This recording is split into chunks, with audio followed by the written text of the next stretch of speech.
संस्काराचं महत्त्व सांगण्यासाठी एक सुंदर उदाहरण आमच्या परमपूज्य बाबाजींनी सांगितलेलं आहे, ते आपल्याला सांगतो. आपण मंदिरात जातो.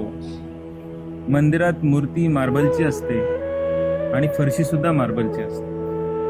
पण आपण एका मार्बलचं दर्शन घेतो, त्याला हार टाकतो, पण दुसऱ्या मार्बलला मात्र पायाखाली तुडवतो.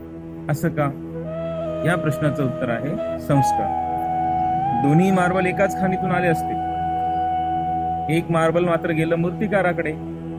मूर्तिकाराने त्याला छन्नी हातोड्याने ठोकून ठोकून त्यातला नको असलेला भाग काढून टाकला आणि त्याला एक सुंदर रूप दिलं आणि त्याचं रूपांतर मूर्तीमध्ये झालं. त्या मार्बलने छन्नी हातोड्याचे घाव सोसले म्हणून त्याच्यावर जे संस्कार झाले, त्या मार्बलचं रूपांतर मूर्तीमध्ये झालं.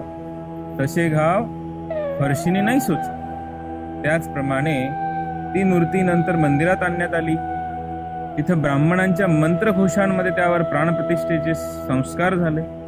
एका महान बाबाजी सारख्या संतांच्या शुभ हस्ते त्या मूर्तीमध्ये प्राण ओतण्यात आले आणि त्या मूर्तीचं रूपांतर देवामध्ये झालं. म्हणून त्याचं आपण दर्शन घेतो, त्याला नमस्कार करतो आणि फरशीला मात्र पायाखाली तुडवलं जातं, कारण ते संस्कार त्या मार्बलवर झाले नाही. अशाच प्रकारे आपल्या मुलांवरही जर संस्कार झाले तरच ते मुलं समाजामध्ये वंदनीय होतील, आणि हे संस्कार जर नसले तर समाज त्यांना तुडवल्याशिवाय राहणार नाही. म्हणून सर्व माता पित्यांना विनंती आहे की आपल्या मुलांना संस्कारासाठी, संस्काराच्या वातावरणात, अत्यंत चांगल्या संतांच्या सानिध्यामध्ये त्यांना ठेवा. हीच प्रार्थना